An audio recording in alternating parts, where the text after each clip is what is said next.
Well, let's try to find this here. I have it highlighted actually right here in print. The bill goes to say the city of Jacksonville has, great respect for the many diverse religions, communities represented by local houses of worship and faith leaders. Well, this is talking about the, here it is. Page 2 says, whereas the city of Jacksonville recognizes and appreciates the contribution of the members of its lesbian, gay, bisexual, and transgender community and finds that a strong LGBT community is a vital thread in the diversity of this city. Wait a minute. The LGBT community is a strong, vital thread of our community.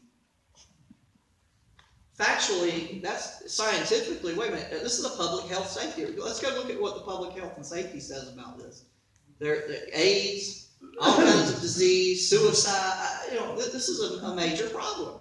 And you're calling this stuff, that this is a good part of the, absolutely not. For time's sake, the bill also, what it does is they've rebranded this into trying to show you that, repackage it, for a PR campaign that, hey, there's an HRO in town, this is about human rights, and there's a religious exemption and a small business exemption, and there's 175 so-called faith leaders that support this, and if you go to the Jacksonville Coalition for Equality website, you can find that.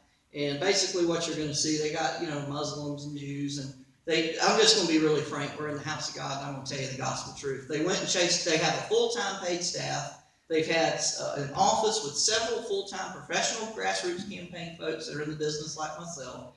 And for several years, they have worked, this is how they went out on a full-time daily basis to go recruit every liberal business owner they can find. And so when it comes to the so-called faith leaders, the 175, so they've chased down every apostate, reprobate type of so-called Christian that they could find that supports this stuff. That's just the bottom line. And the fact of the matter is, when it comes to their faith leaders and their business leaders, Chamber of Commerce is trying to talk about their 700 businesses that support this.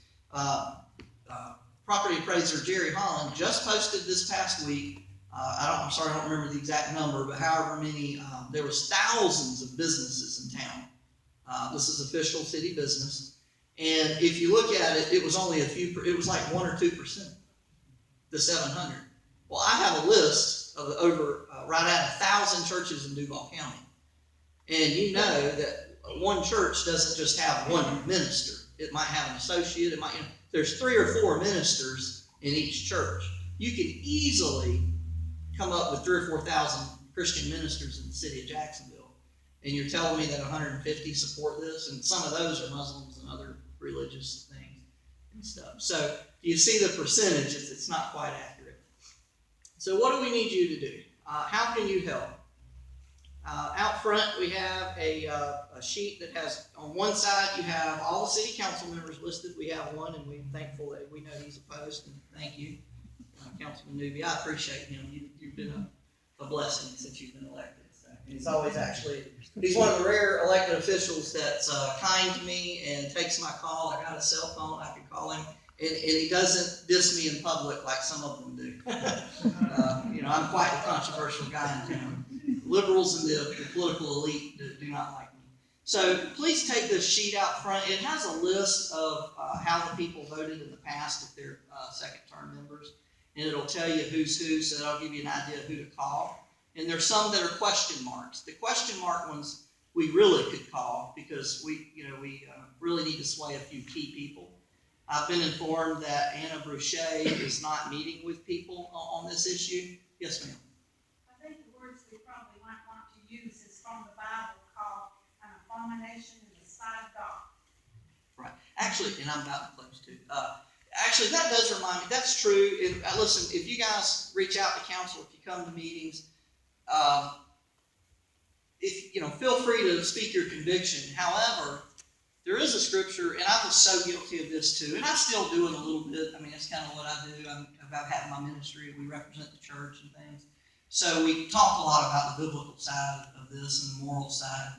However, I am reminded of a scripture that talks about, don't cast your pearls before the swine. Listen, these guys they're, even though a lot of the council's Republican and they profess to be Christians, they are far from it. And there are several of these people, the three co-sponsors of this bill, I don't mind publicly saying before my God in the house of God that